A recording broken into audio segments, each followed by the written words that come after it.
finance professionals are a really great way to increase value in a business beyond just controlling spend.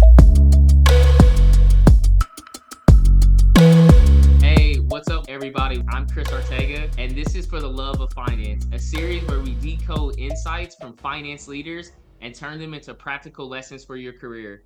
Join me as I speak with CFOs and procurement leaders about strategies thriving in finance, from effective scaling to embracing technology. Hear unique perspectives on the ever changing role of finance leaders and the journey of the coveted CFO seat. In this episode, we'll be talking about financial strategies for scale ups and high growth companies, learning how to improve financial operations to support expansion and drive profitability.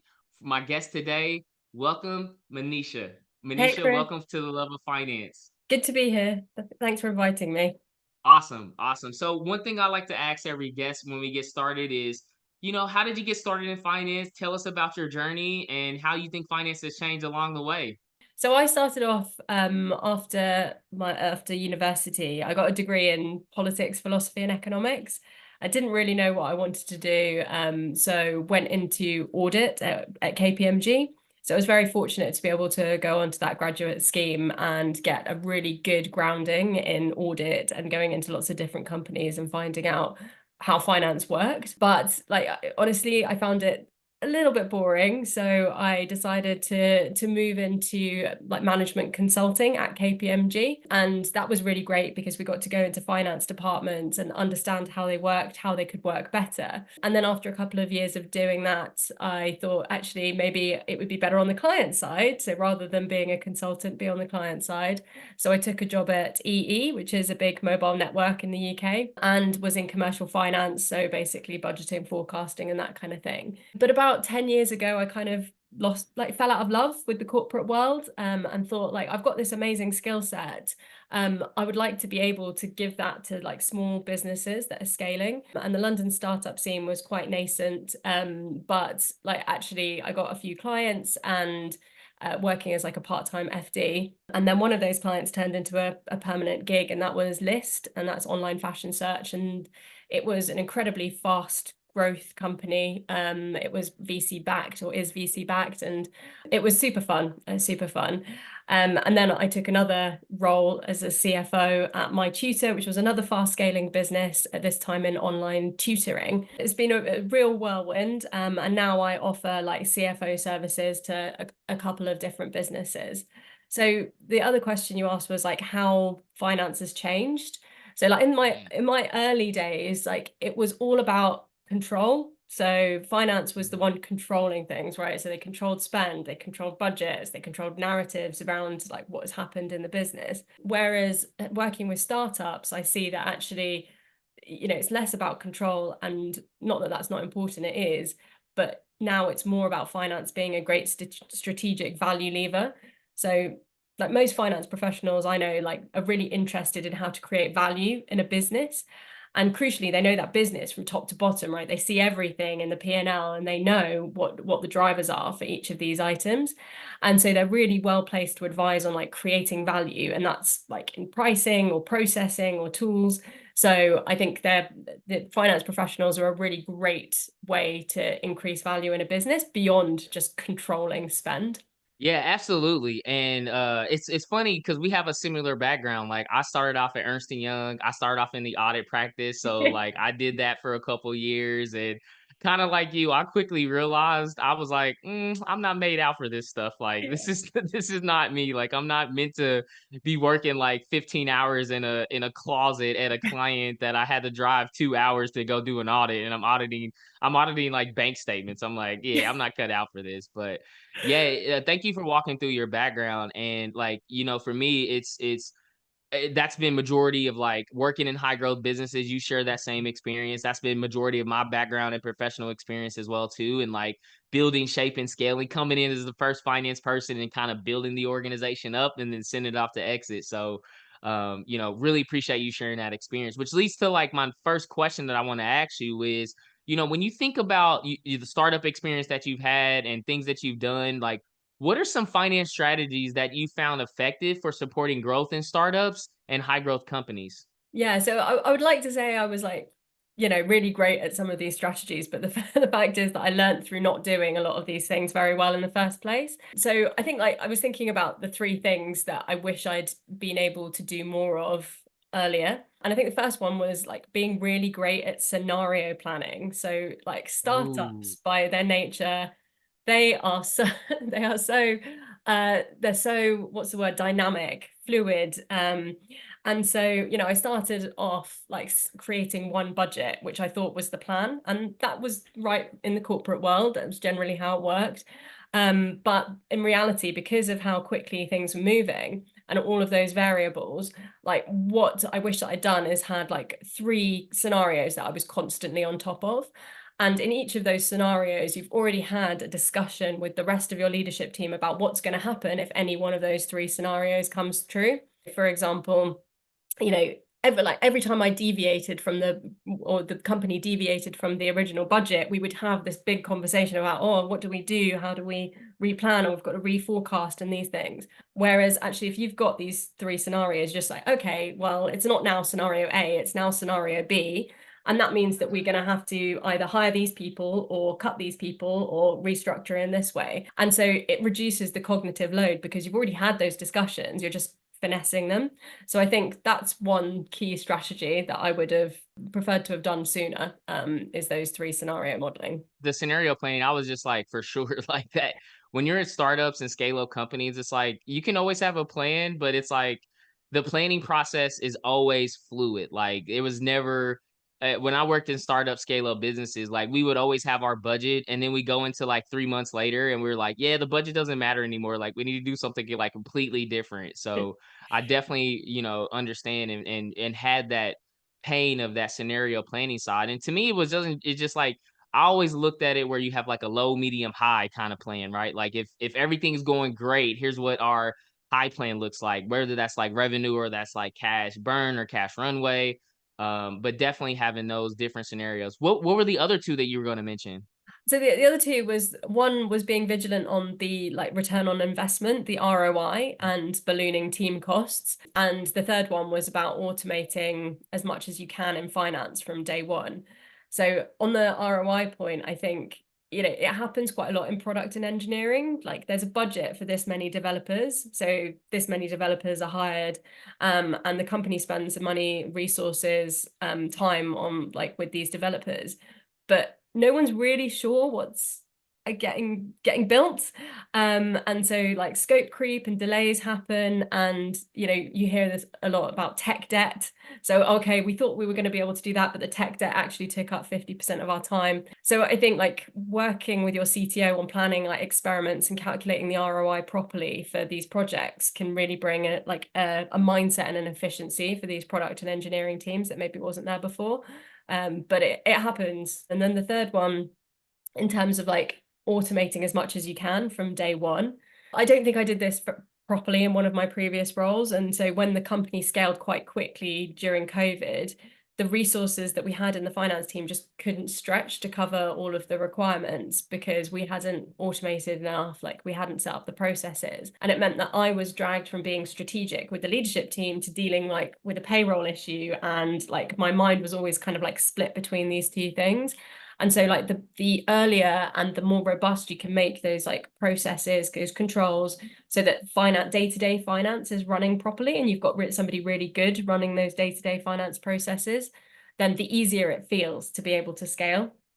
Yeah, definitely. Like when you think about the three ones that you mentioned about the ROI, that one's a golden opportunity for CFOs and finance professionals because whether when you're working in tech, I worked in a lot of high growth SaaS and software companies, and that was always a great partnership that I had. And it wasn't necessarily like a partnership of like disciplining them of saying, hey, you need to get our cloud costs below this amount, or we need to save money on AWS. It was about more of like connecting the dots, right? And that to me is like always been a great strategy that I've had in supporting startup and scale ups. Even in my company that I lead right now, Fresh FP&A, my global fractional CFO business, like that's one thing we love about working with these organizations is like we're about like connection, right?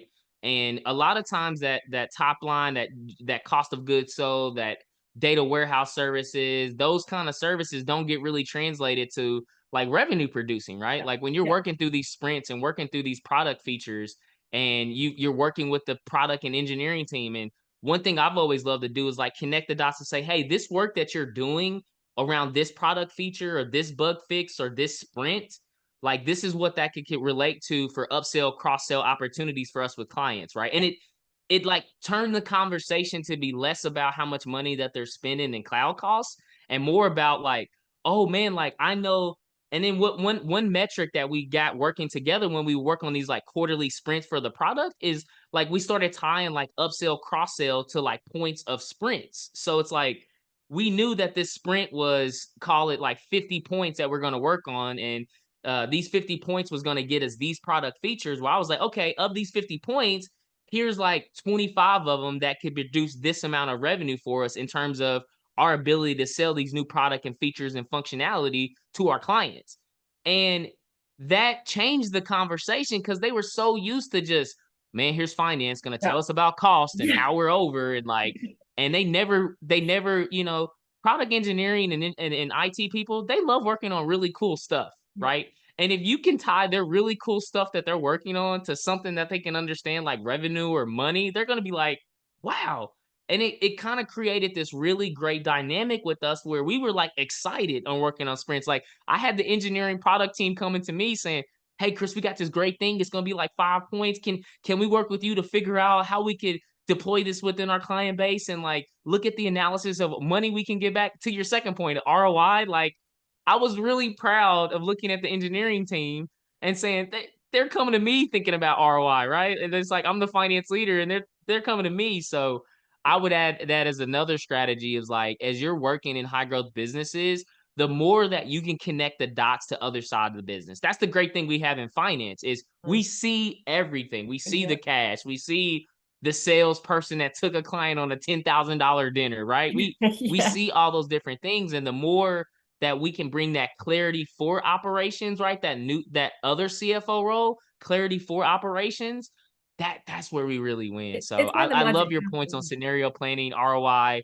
and automation. That was awesome. Yeah, thanks. Yeah, I completely agree with you. Like being able to speak that language across the business of like how are we creating value, like how are we using our resources to really make the most of what we're building, right? How do we then sell it? And I think like it's basically making everybody kind of like a mini entrepreneur in like their own little environment. Like they're thinking, okay, how am I going to spend my time today? How is that going to benefit the business? And ultimately everybody gets excited about that. So yeah, I buy into it.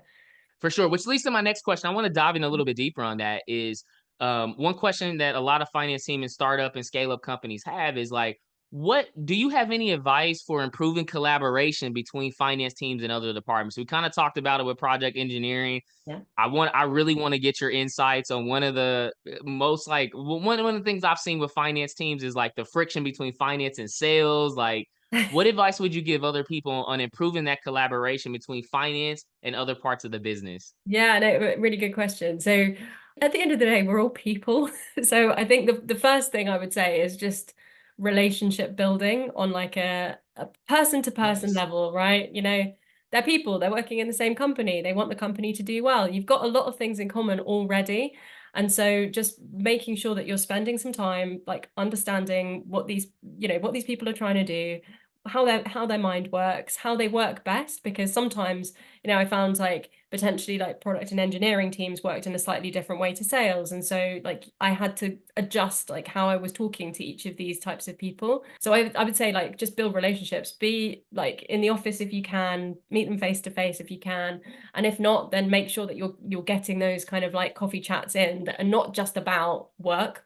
I knew people's kids' names, right? I knew if they had a dog, right? I knew where they lived, right? These kind of things really matter. So I would say the first thing is like relationship building. And once you've got that certain level of trust, because that's what it does, right? This relationship building, it creates trust. And once you've got that level of trust, you can start sharing information and things from your perspective. So I think people will normally understand where you're coming from if they have the context of what you also know in their minds. So, where a kind of tech team is like, oh, they're going to come and talk to me about AWS spend or whatever it is again.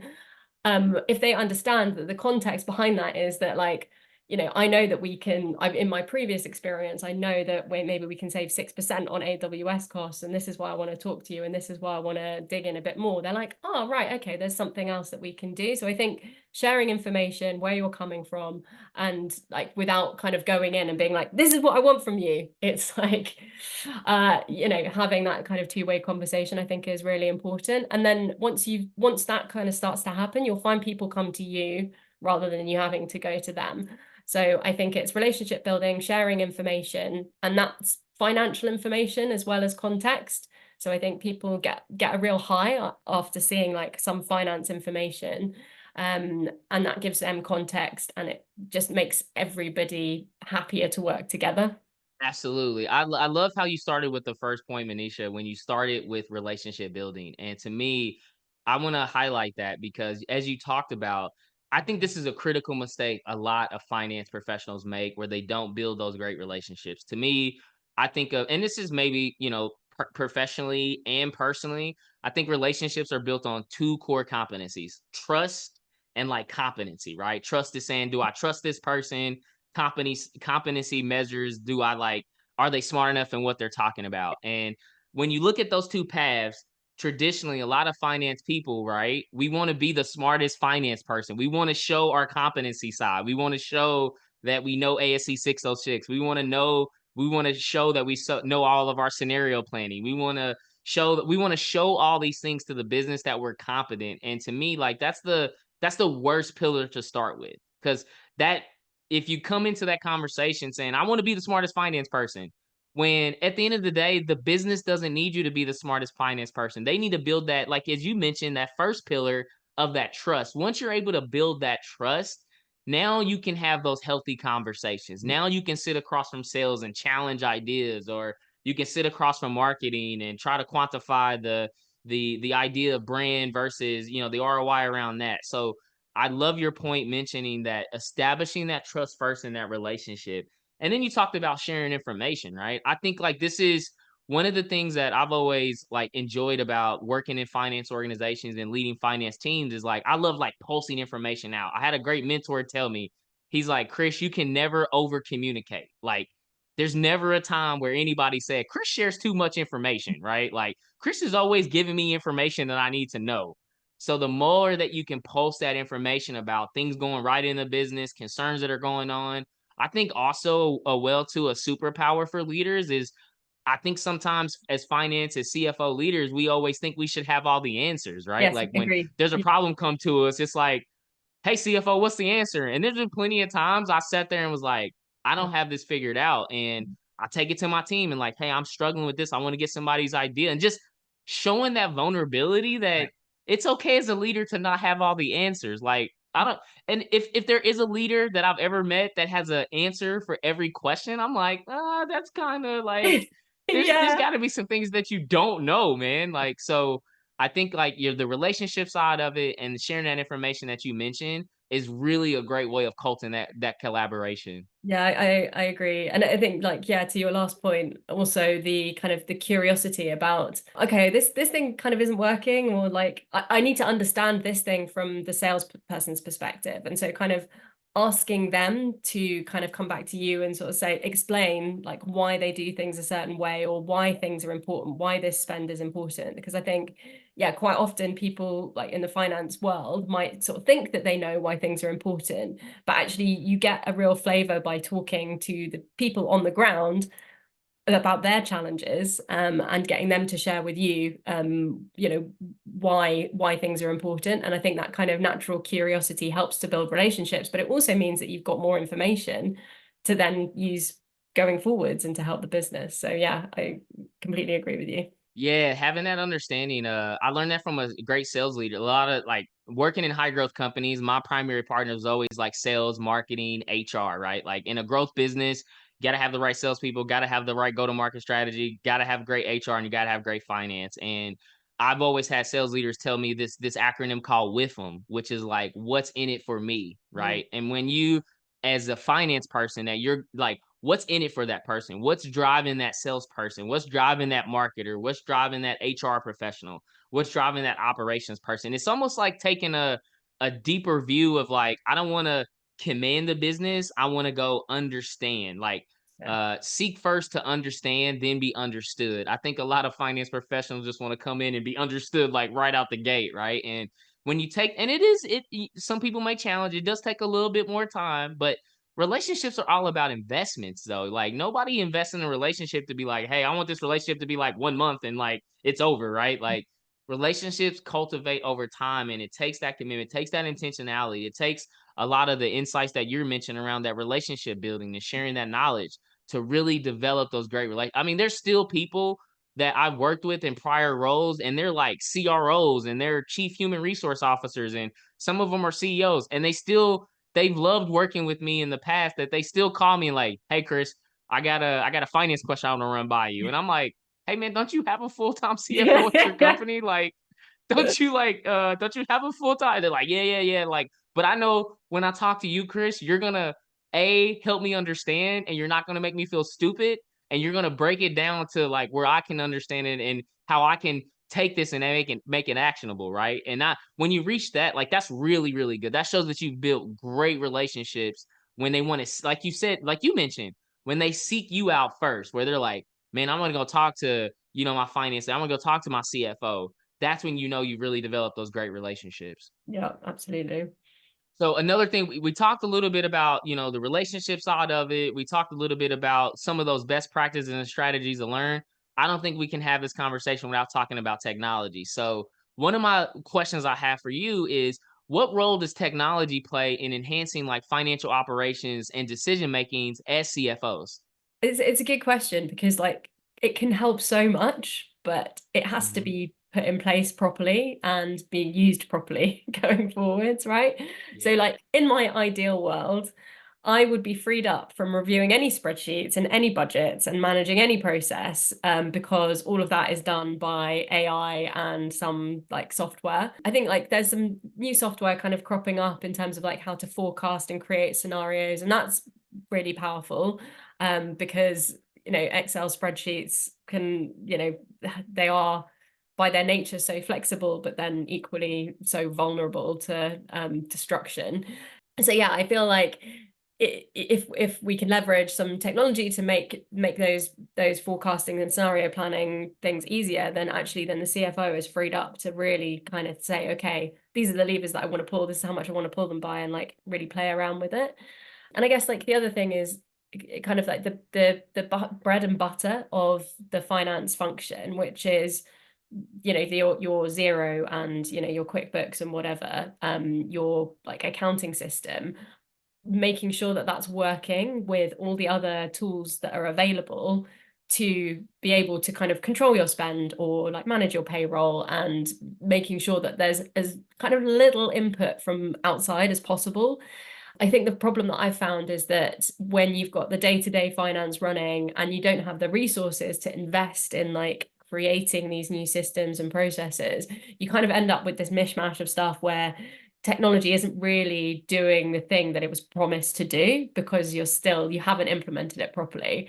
So like if I could do these things all again, it would be to take the time to implement them properly, but that's also, it's hard to do when you're in the moment and trying to juggle five other things. I think also AI can play a real role in the way that like kind of finance deals with things like invoices and payroll and like the kind of like the day-to-day queries. There's no reason why finance and AI can't work together in the same way that like sales and AI are working together, or customer service and AI are working together, and you get these chatbots and things. So I think like there's lots and lots of room, but it's kind of like as a startup or a scale up, you have to really pick the things that are going to really drive value in the business and in the finance function, and marry that up against other investment in different areas of the business. So yeah, that was a quite roundabout answer to your question, but yeah, I do think it's important, and it makes a real difference to me as a CFO when I can trust reports where I can just run something off Zero, or I can just, click a button on my budget manager and things will all update. The thing that I really, really, really hate is spending 80% of my time thinking, is this thing that I'm looking at correct? And 20% of my time interpreting what I'm watching or what I'm seeing. It should be the other way around. If like not 10% just checking that you're looking at the right thing and 90% on using your brain to think about, okay, what does this mean for the business? Yeah, yeah, I love your points that you mentioned. I think that you highlighted in there like AI. I've always looked at technology as a scaling multiple. Like in my business, like the platform pillar is one of our 6 Ps. The three first foundation pillars that we have is people, process, and partnership. That's the foundation of any high performing finance organization. The scaling pillars are going to be platform, performance, and profit optimization, and platforms being one of those most important ways that finance teams can scale. But I also think a lot of CFOs have what I call like shiny car syndrome when it comes to technology. And what I mean by that is like you go see that little shiny new car, right? It's like imagine gonna go buy a Lamborghini Murcielago, a really super sports car, and you're bringing that technology, that Lamborghini technology inside of somewhere where you Yeah. drive it in like a school zone where you're only going like 30 miles an hour, right? Yeah. What is the whole purpose of having a Lamborghini Murcielago that is ready for the Autobahn, has like a V12, and you've got that thing operating in like a school zone and it only goes like 4 or 5 blocks, right? That shiny car syndrome that a lot of people have when it comes in terms of like the technology. So being able to adopt that, and like you mentioned, like technology is a scalable multiplier, and AI should rebalance what we're doing as CFOs, right? Like it should focus on we can't be spending 90% of our time in tactical operations, only 10% strategically. Where we're able to make that shift to be 90%, 80% strategic to tactical, we got to adopt technology. So I love your point around that. And that's how we scale, right? And I think it's also the cool thing around it. Like I like dabbling around with Gemini and GPT-4 and all these generative AI tools. I know with our clients and the team that we have, like we constantly use those things to help us, with process documentation, reading things. AI solutions are popping up everywhere that can help complement the office of the CFO. 100%. Yeah. Cool. Well, hey, I got one last question for you. Two last questions. The first one is it hits on the technology side, and we talked a little bit about this of rising SaaS costs. Vertice is part of a new wave of companies that are tackling issues specifically around SaaS and cloud costs. How should organizations manage this, and what advice would you give for organizations that are trying to tackle the rising of their SaaS and cloud costs? Yeah. Very, very good question. I have to admit, we don't currently manage this very well. So I've got a couple of clients, and both of them don't really manage their cloud costs particularly well. And it's never been managed that well in kind of the places that I've been, because it's always been the like kind of lowest priority, but the thing that kind of keeps creeping up, right? Like I saw a stat somewhere that showed that like the correlation between the number of staff and the small of like a small business had, and its cloud SaaS spend was kind of directly proportional. So every time you added someone, you added like the same amount of cost over again. So there's no economies of scale to like these SaaS costs as you're growing, which you kind of think there would be, but there never is, because people procure left, right, and center, and when it's kind of like £100, $200, here, there, and everywhere, it adds up. And so yeah, I mean, I would be very, very pleased to try something where like, finance has a bit more control over procurement, but also the visibility over what's going on currently. Like with like my clients, we're looking at bank statements and being like, what is that? And then having to go to the rest of the team being like, someone's spending $300 on this thing. Who is it? What is it doing? And it would be nice to get some visibility over that so that you can kind of control it and make sure that you're getting the ROI that you want on it. Yeah, I think that's what you kind of talked about it. You get that surprise on the credit card, and you're like, we've been spending $1,000 on like some software, and then you go. Here's the really crazy thing: you go do like a deep dive of it, and you go to try to find the contract, and you see that you got this $1,000 is for like 10 licenses, so Yeah. it's like $100 a piece, and it's like for 10 licenses, and then you go like investigate in the business, and there's like 2 people Yeah. using it, and you're Yeah. like, Exactly. what? We've been Yeah. paying an extra $800, and then you go look at like that's happened for like the last like 18 months, and you're like, oh my goodness, we've had 2 people using 10. We've been paying for 10. And the only reason why I found it is like a late night. I was looking and like this number's weird. Why this number go up 30%? Yeah. Oh, it had an auto renewal in there, and you had it Oh, auto renewed, and it auto renewed the 30% more. You're like, So I think that's like a big opportunity. And also on the cloud side of cost, right? Like I've looked at AWS, I look at Microsoft. When you look at some of these invoices, these things are like hundreds of pages long, right? And you're trying to decipher is like, what is this data? Like, what is this workspace that we spun up mean? And like, why is this more? And like trying to make sense of all that stuff. And it is for SaaS businesses like a pretty big cost. When you focus on the people and take the people outside of it, it's kind of like the second biggest cost that a Yeah. lot of software companies are having.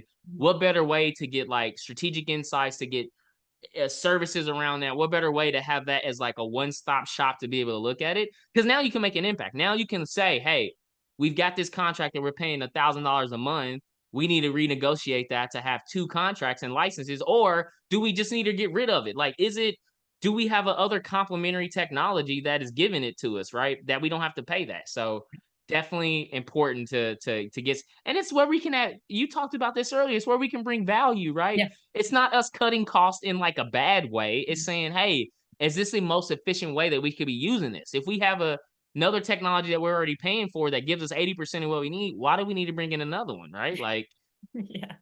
yeah. Well, one last question I have for you. We ask every guest this. I want to end the conversation with this. What does people above profit mean to you?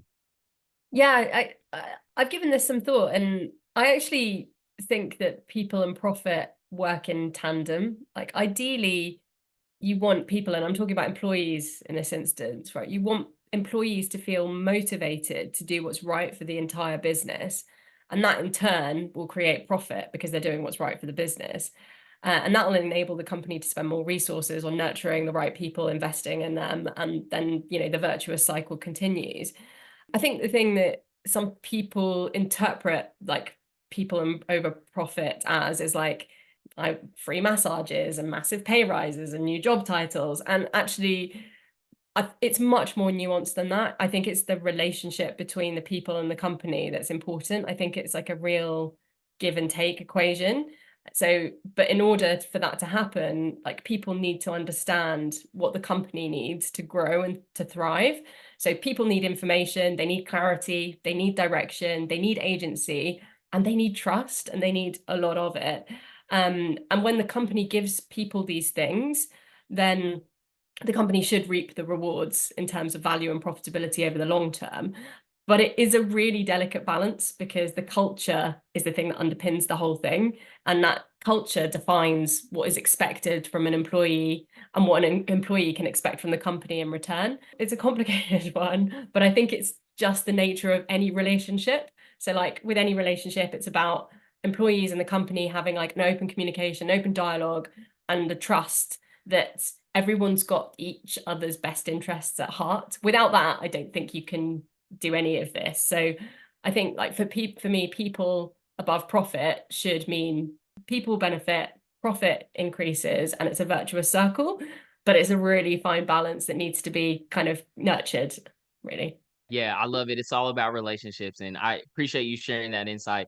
Manisha, I really have enjoyed this conversation. If people want to learn more about you, learn more about your fractional CFO practice, what you guys are doing there, where could they follow you? Where could they seek you out to learn more about your fractional CFO services? What are some resources? Yeah, like literally I don't have many, so it's really just LinkedIn. So just search for my name on LinkedIn, you'll find me. And yeah, always happy to kind of like chat to people. And yeah, like if you want to listen to my to my wisdom, then do. But I'm always equally curious about people and the challenges that other people are going through too, so I can learn. So yeah, please do reach out. Awesome. Yeah, everybody, make sure to go check her, follow her, connect with her. I really enjoyed this conversation. Manisha, thank you for being part of For the Love of Finance. Thanks, Chris.